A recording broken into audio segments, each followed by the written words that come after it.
Good evening, everyone. So in our last class, we have been discussing about the infrared spectroscopy, and over there we have discussed that infrared spectroscopy is basically a sort of absorption spectroscopy, and we have discussed about the fact that all the molecules which needs to be analyzed over here, they should display a change in the dipole moment. Okay. Then we also talked about the different types of vibration modes. Okay, and we discussed in our last class that when we are talking about this IR spectroscopy, we are basically talking about the vibrational rotational spectroscopic method. Okay, because the signals what we get, they are from a combination of the vibrational mode and the rotational mode of movements of the molecules. Okay. However, the vibrational this what you call the stretching and the changes in the characteristics, they are more pronounced over the rotational movements, and hence the signals for the rotational movements or rotational frequency are very less. Okay. And we also discussed that we perform this IR spectroscopy in the mid IR range. Okay. Then we discussed about the functional group region, and we also discussed about the fingerprint region, and we discussed about their what are their applications in both the things. Okay. And we discussed another important thing is that in functional group region, it is usually more than 1600, and in the fingerprint region it is usually the 16 less than 1600 region. Okay. In how in many books you will find that it is this limit is 1500. Okay. So then we also talked about the Badger rules, and we also talked about the rule how to find out the number of the vibrations in a molecules if the number of atoms in the molecules are being given. Okay. Now then we have also discussed how the energy at which the molecules may be excited, they changes, and we discussed about these three parameters. Okay. Now over here, if you see, we have this this IR spectrum table and chart, and then I had already kept you one this salicylic acid spectra for you for the analysis. However, at this time, what I will do is that I will skip this, and the interpretation of the IR spectra I will be discussing it in the next class. Okay. This is coming.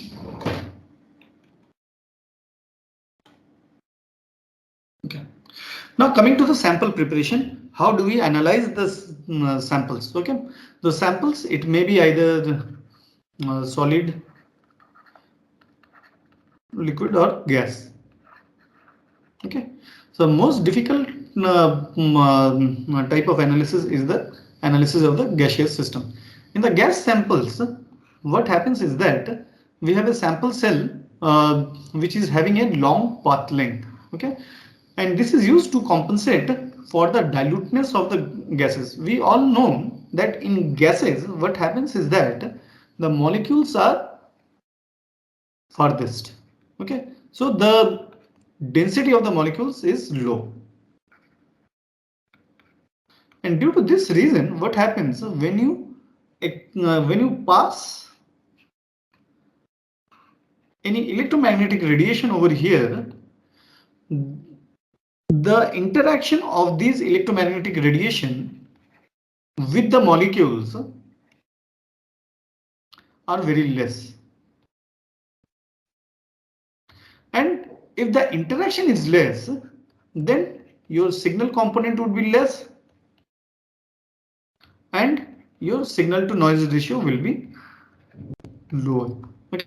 So for this reason, what you have to do is that you have to use a long path length. Okay. Now you can increase the path length, that's fine. But the thing is that how long will you make the path length? That is a limiting criteria, because if you want to make a portable system, you need a smaller system. Okay. Now in this regard, so what happens is that for the analysis of the gaseous samples, what it is done is that you have a multi-pass spectroscopic absorption cell. So this type of cells, they are being used in the IR spectroscopy. So if you see in this cell, we have a glass tube. This is the outer covering, and then there are two openings are there within this glass tube. So what happens is that the IR radiation, it enters the glass cell, and over there are certain reflectors. See this M1, M2 and M3, these are called reflectors, or they are basically the mirrors. So they are the mirrors. Now over here, what will happen? The infrared radiation, the electromagnetic radiation, it would enter the cuvette. It will strike to M2. It will move to M1. Again, it will move to M3, and after a couple of passes within this M1, M2, and M3, it will finally get out of the exit slit. This is entry slit, and then other one is the exit slit. Okay. Now, what we have done over here, say for example, you take a line from here to here. So, and if we consider this as X, which is basically the path length. So what we are doing? We are increasing the path length by 1, 2, 3, 4, 5, 6, 7 and 8. That means without increasing the size of the glass tube or the cuvette, what we have done, just by internal reflection of the infrared radiations, we have been able to increase the path length by 8 times. Okay. So why this is important? Since this is an absorption spectrometry, so if you remember correctly, when we discussed the UV visible spectrometry, we have A equals to epsilon BC, where epsilon is the molar extinction coefficient.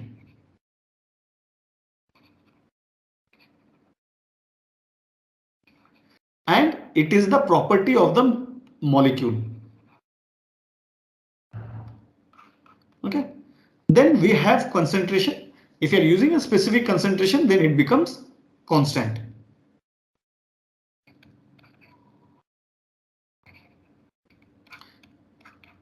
Okay. So what is the variable over here? The variable is B, which is basically the path length. Okay.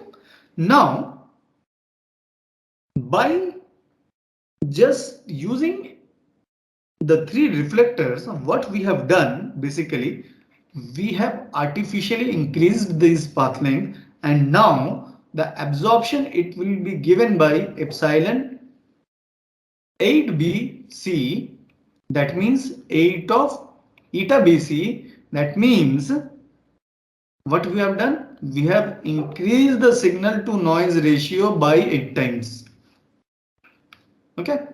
So if in the original case we were having only an SNR of 1, now we would be getting an SNR of 8. Okay, just by this simple modification. And why we are doing this modification? As I told you, gaseous molecules are highly dilute molecules, and we will find very little chance uh, or the what do you call, the interaction of these electromagnetic radiations with the gaseous molecules will be much lower. Okay, so this is the thing. So this is about the sample preparation for the gaseous sample. Then coming to the liquid samples. In the liquid samples, so what we do is that the liquid samples are sandwiched between two plates of sodium chloride or potassium bromide or calcium fluoride. Okay. So you must have seen that if you have two glass slides,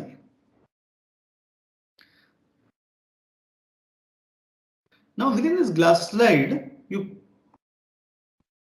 put a drop of water, and then you bring this together. And if you look into the cross section area,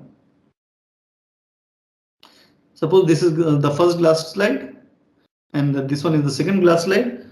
In between, we'll be having a very thin layer of the liquid which we want to analyze. Okay, so between these two glass slides, a thin layer of liquid will be formed. Okay, now in the case of IR spectroscopy, we cannot use glass because glasses, they can absorb IR radiations. Okay, now what will happen basically? To avoid that, we need to use similar plates which are made up of sodium chloride, potassium bromide, and calcium fluoride. These metal halides, they are transparent in IR region.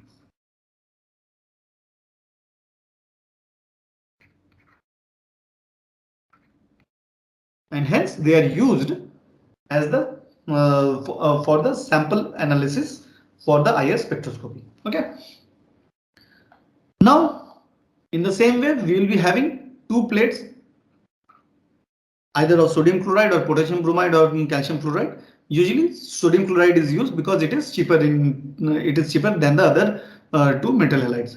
And within these two within these two plates of the sodium chloride, we put a drop of the liquid sample, and then we press these plates together so that a thin film is formed in between the two sodium chloride plates. However, you have to keep in mind that the sodium chloride, potassium bromide, calcium fluoride, all of these are hygroscopic. Sorry. Hygroscopic. Okay, that means they will absorb water. Absorb water from the environment. If they absorb water, they will be getting solubilized. Okay, so while handling this liquid samples, we have to perform the test under a condition where we have a very low moisture. Okay, also the liquid samples which are having water within it, they cannot be analyzed using this parallel plate, using this method of sample preparation, where we sandwich the liquid sample within the two plates. If it is polar in nature, it will dissolve these what you call these plates. Okay, because sodium chloride, potassium bromide, calcium fluoride, they are soluble in water. Now, in the case of solid samples, what we can do, there are several ways to analyze these samples. The first sample is that we make a mule. What is a mule? Mule is basically a paste which is being made with mineral oil. So which mineral oil is used? This Nujon mineral oil is used to convert this solid sample into the semi-solid form, and after that this paste, this mule, it is placed between the salt plates. Okay. Second method is we grind a small quantity of the sample with potassium bromide salt, and then we press it in a mechanical press to form a translucent pellet. Okay, now this pellet is used and put it into the FTIR or NIR spectroscope, and it serves as the what you call this thing.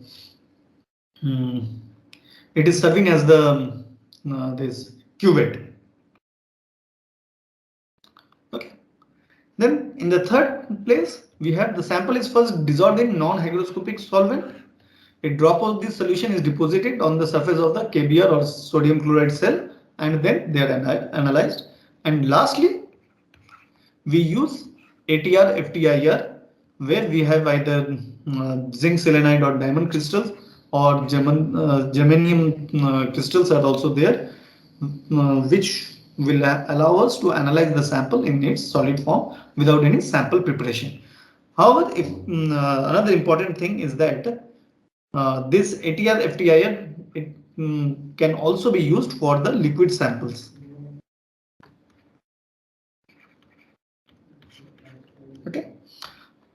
Now coming to the IR absorption spectroscopy setups, there are mainly four types of setups.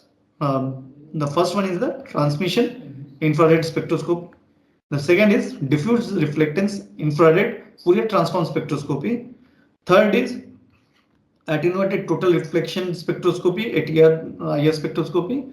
And lastly, reflection absorption infrared spectroscopy. So these four are the major type of setups by which you can do the infrared spectroscopy. Now let's talk about this in a sequential manner.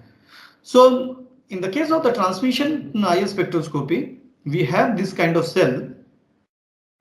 Okay, and in this kind of cell we have this IR beam which moves into the cell through this sodium chloride window, and in between we have a sample holder which holds the sample powder. Okay, then from the other end, through the sodium chloride window, the IR beam gets out, and this beam is then analyzed, and this cell is then purged, is also during this analysis it is purged with gases, so that we can control a specific environment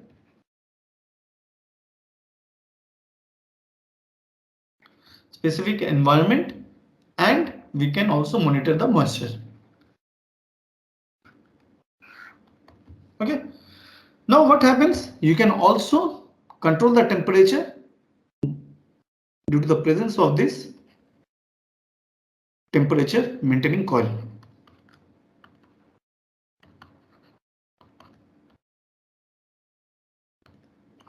Okay, so you can heat up or you can cool down the temperature and you can find out. Also, there is a thermocouple inside which will again measure the sample temperature.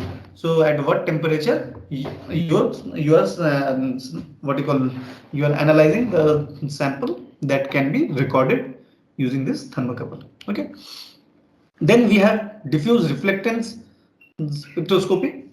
Over here we have the IR beam which comes in, it gets reflected onto the sample surface, then from the sample surface it is diffracted to another mirror, and then it goes to the detector. Okay, in the third case we keep the sample over the ATR crystal. So this crystal, this semi circular or yeah, the semi spherical, basically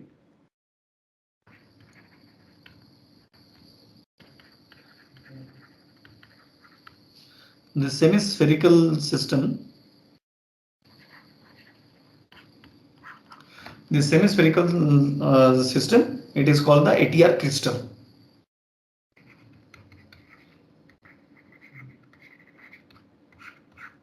Okay, now in this ATR crystal, what we have the IR beam which is being incident over here. Then this IR beam, they are being moved towards the sample surface over this flat surface of the semicircle hemisphere,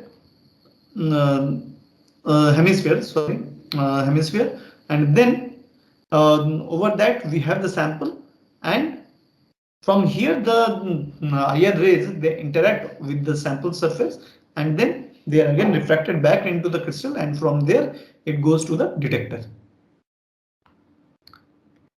source and detector.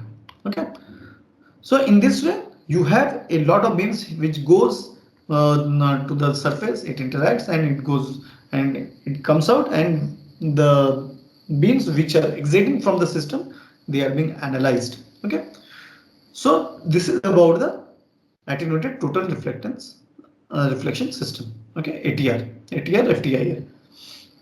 Then lastly, we have reflection absorption spectroscopy, IR spectroscopy. Over here, we used a polarized IR radiation. Okay, we use a polarized IR radiation. Then they are made incident onto the sample, and the rays which are being what you call reflected from the sample surface, they are being collected and they are being analyzed by the detector. Okay. Another important thing in these ATR crystals, they are either made up of germanium or diamond ATR crystals. In some of the cases, you may also have zinc selenide crystals. Then the instrumentation, see the instrumentation is similar to that of the absorption spectroscopic method. Okay, so we have the source, we have the monochromator, which will select a specific wavelength of light, and one of them it will be sent to the blank, and another one it will pass through the sample, and again we get the signal, we analyze the signal and we detect the signal using a detector, and that detector sends the signal to the processor where we then do the analysis. Over here we basically are looking into the this differential signal.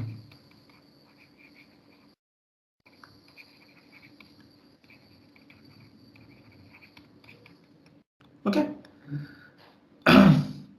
So this is the schematic diagram of a double beam spectrophotometer, and a double beam FTI spectrophotometer, it looks something like this. Then coming to the instrumentation, first coming to the IR radiation sources, there are a couple of radiation sources. However, the Nernst glue and the Glober source, they are the most commonly used IR radiation sources. Nernst glue, it basically employs a hollow rod which is made up of yttrium stabilized zirconium. Okay, and it is having a diameter of 2 mm length, 2 mm, and sorry, and it is having a length of 30 mm, and it is enclosed within a glass chamber which is heated in the temperature range of 1000 to 1800 degrees centigrade, which helps us to generate intense IR radiations which are of wide spectrum. Okay, and global source, we have a rod which is having a diameter of 4 mm and a length of 50 mm, and it is basically, this rod is made up of sintered silicon carbide, and it is heated in the temperature range of 1300 to 1700 degrees centigrade to generate the IR radiations. The other types of radiation sources include incandescent lamp, mercury arc lamp, and nichrome wires. Okay, then we have monochromators. In monochromators, as we know, we basically use prisms, filters, and grating monochromators. So prisms, they are basically made up of metal halides. They may be made up of this potassium bromide, sodium chloride, and cesium iodide. Filters, they are usually made up of lithium fluoride. Okay, and grating monochromators, they are basically reflection gratings. Okay, and they are made up of metals. Okay, so usually they are made up of aluminium, which have a wider, which can work in a wider wavelength ranges. Okay, so what happens over here? Basically, in this case, we have these mirrors where you can have the glass, and on the surface of the glass, the aluminium is deposited.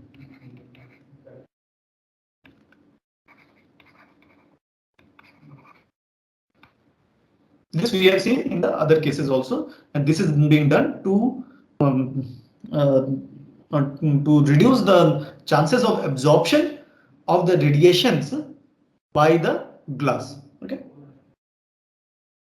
Then sample cells, we have already discussed about those in the this sample preparation method.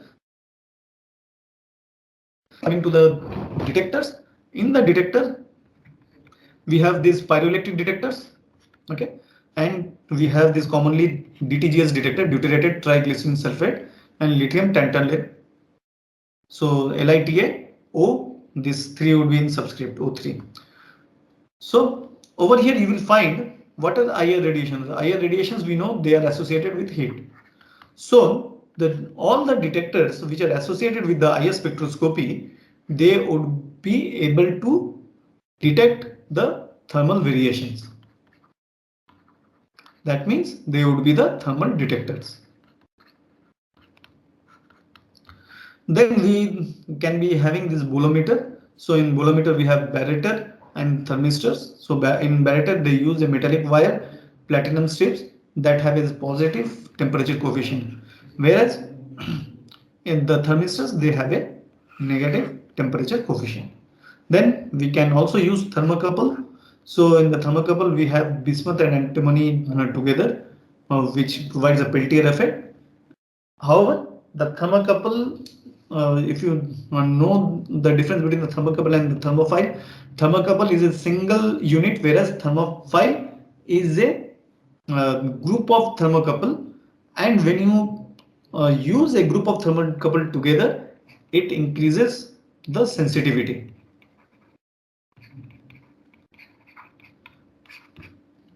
of the system. Hence, thermopile is used in place of the thermocouple. Then we can have Goleta cell, we can have photoconductivity cell and semiconductor detectors. So this is a pyroelectric detector. You will be having a black coating on a pyroelectric detector, on a pyroelectric material, and this pyroelectric material, they are being sandwiched between these electrodes. So what happens, this black coating, it absorbs the infrared radiations. Then through these electrodes, which are metallic in nature, the heat is being transferred to the pyroelectric material, which changes its uh, this electrical properties. Okay, so this pyroelectric material, as the name suggests, pyro means heat, electric means electronic current will be changed, so electrical property will be changed.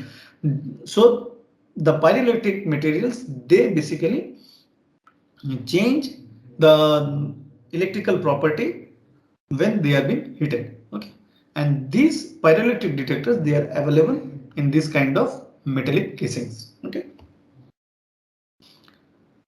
then thermistors. So the thermistors, they can help us in detecting the temperatures. So we can use a half bridge or a full bridge rectifier.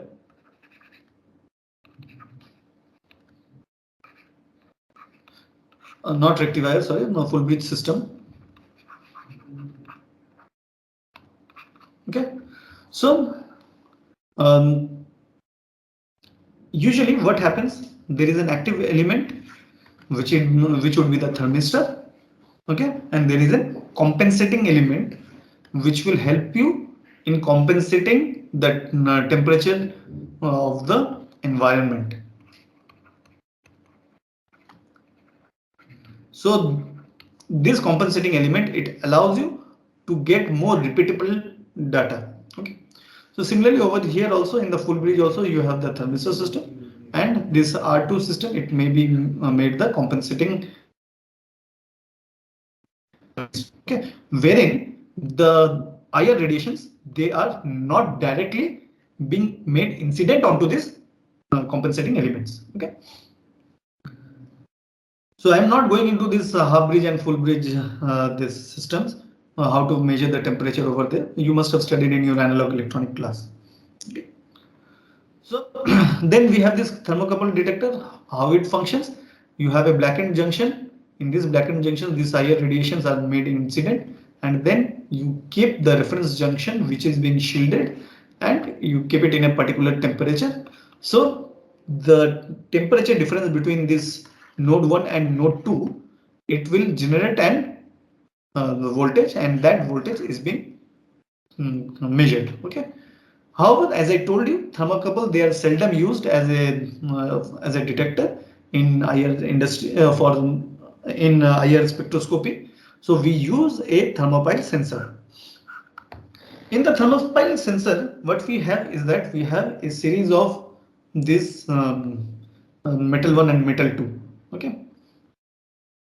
So see, metal 1, metal 2, again there is another metal 1, metal 2. So in this way, in series there are a lot of uh, thermocouple detectors or thermocouples are there in series, and they help us in increasing the signal to noise ratio for the detection of the IR radiations. Then we have Goleta detector.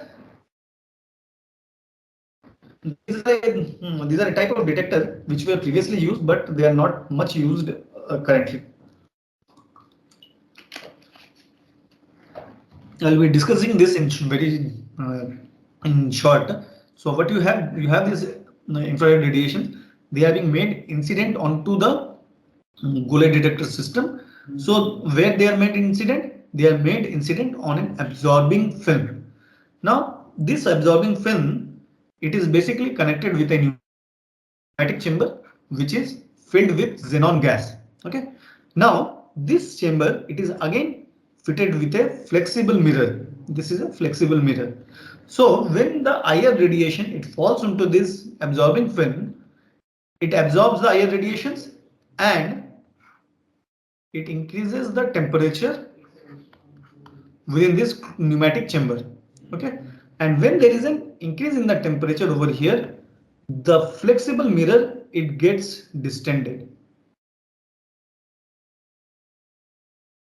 Okay.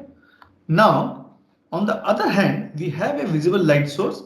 They are being made incident onto this flexible mirror, and from that flexible mirror it goes to the photoemissive cell to detect the number of the photons of the visible light. Okay, so directly in this case in Goleta detector, the infrared radiation is not falling. Here in the visible, another visible light source, it is generating the visible light, and that visible light, it is being concentrated on or redirected onto the photoemissive cell through this flexible mirror. Okay, now when there is a distension, there is a change in the number of the photons onto the photoemissive cells. Okay, so different extent of this distension of the flexible mirror would result in the different voltage being generated by this photoemissive cell. Okay.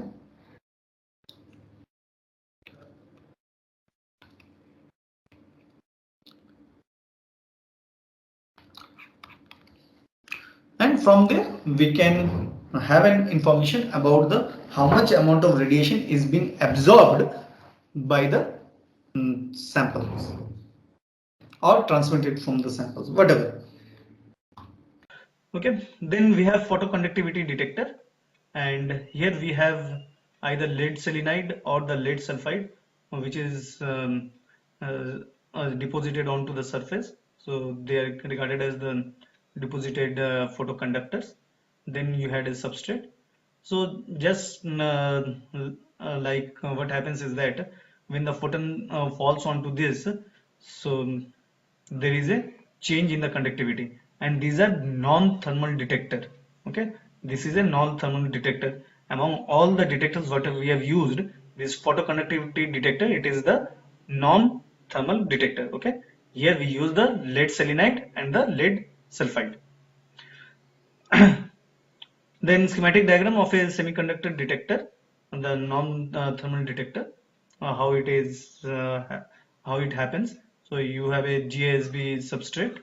Over that you have this lead selenide or lead sulfide coating. The infrared radiation from the FTIR spectroscope, it falls onto it, and then uh, there is a change in the yeah, what do you call, there is a change in the conductivity over here, and you find out the change in the conductance, which helps you in the analysis of the uh, amount of the radiation. Okay. Then coming to the Fourier transform infrared spectroscopy. In the Fourier transform infrared spectroscopy, what we have is that we use an interferometer. Okay. Till now, whatever we have talked, that is dispersive spectroscopy. Okay. However, in Fourier transform spectroscopy, we use interferometer. which shines a beam of radiation that contains many frequencies of light at once and measures how much of that beam is being absorbed by the sample. Okay. And it is based on the principle of the interferometry.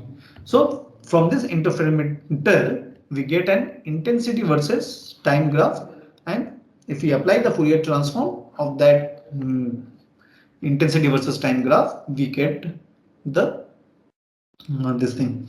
We get the frequency versus time graph or the FTIS spectrum. Okay. So what is the main difference? In the dispersed spectroscopy, we are using monochromatic light beam, whereas in the FTIS spectroscopy, we are using a beam of light that contains many frequencies. So it is a polychromatic radiation.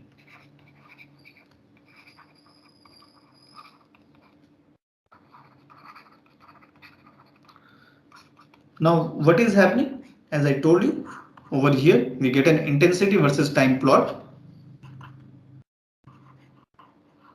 like this, and you apply the Fourier transform, then you get the frequency versus intensity plot like this, which is here our regular absorption or percent transmitted spectra. You're getting my point? So this is how it works. So this is a schematic diagram of an FTIS spectrometer. So we have a coherent light source. Now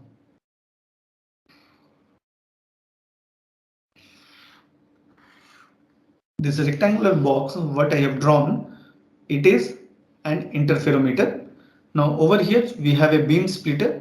So from coherent light source, it irradiates infrared radiations onto this beam splitter. So this is a 50-50 beam splitter. So 50% of the light, it is being sent towards the stationary mirror, and 50% of the light, it is being sent to the towards the moving mirror. So we are having 50%, and here we are having 50% of the light. Then again, if you see, it is coming back, and then from here again 50% of this one would be lost, and again 15%, 50% of this radiation, it will be lost.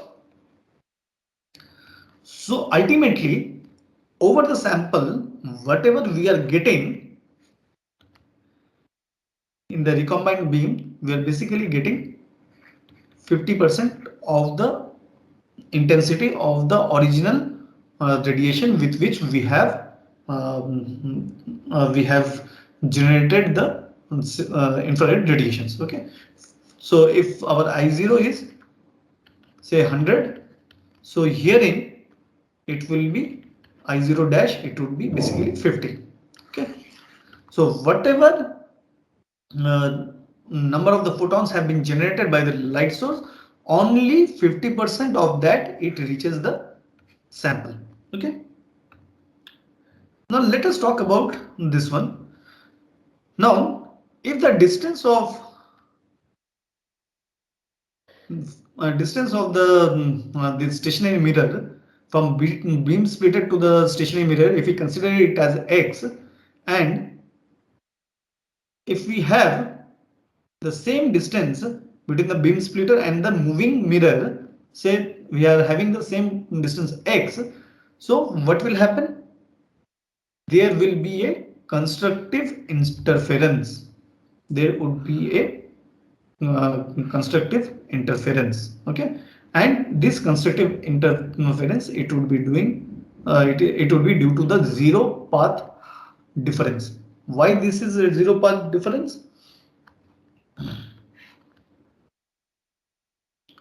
Suppose we are having this initial sinusoidal signal which is coming back from the stationary signal.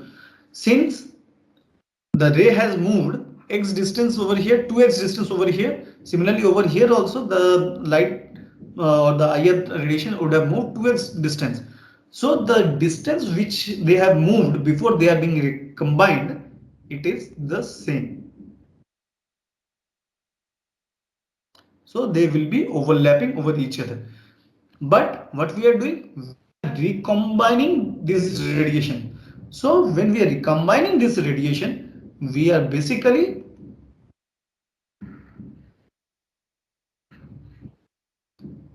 increasing their amplitude.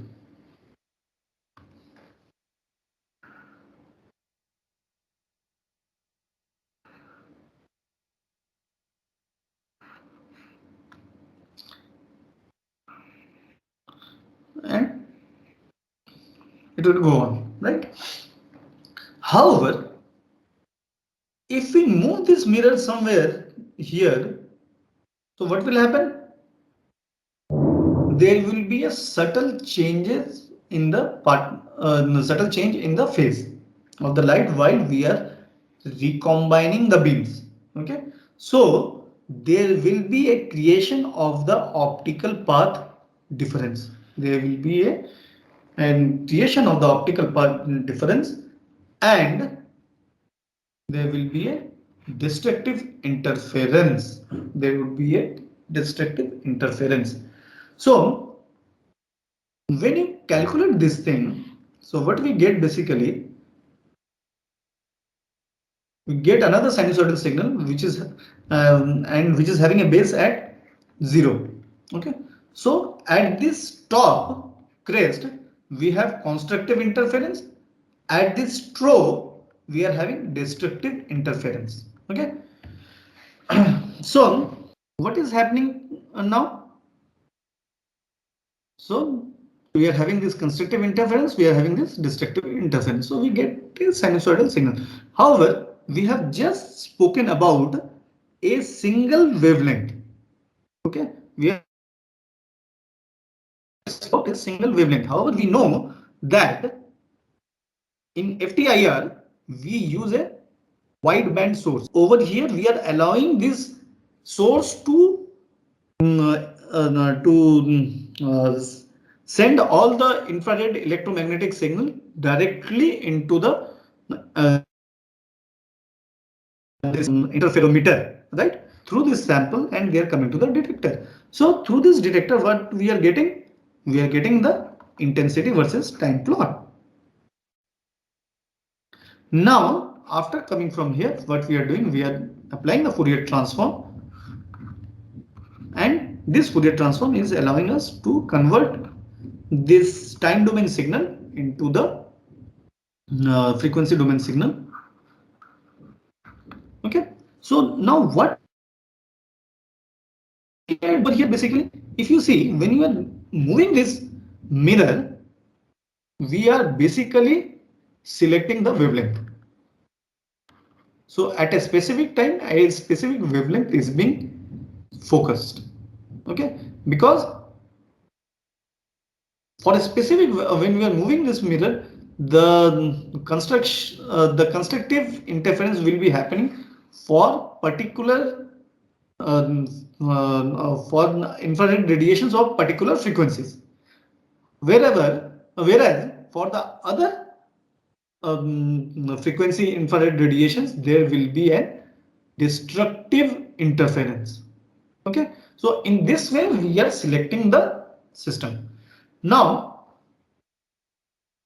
if you see, if the position is an integer multiple of wavelength, there would be an constructive interference. That means this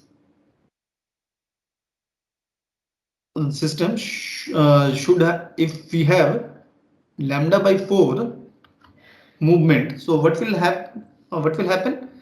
So it is moving lambda by 4, it is again coming back lambda by 4. So basically we'll be having a lambda by 2 in yeah. Okay, so in this lambda by 2 condition we will be having this destructive interference. Okay, and if it is lambda by 2, so it is moving a distance of lambda by 2, and again it is moving back over here. So 2 multiplied by lambda by 2. So it is lambda, and if you generalize it, it becomes n lambda. So when this path difference, when you're if this is your original this x, and if your moving mirror is here, if this path difference, that means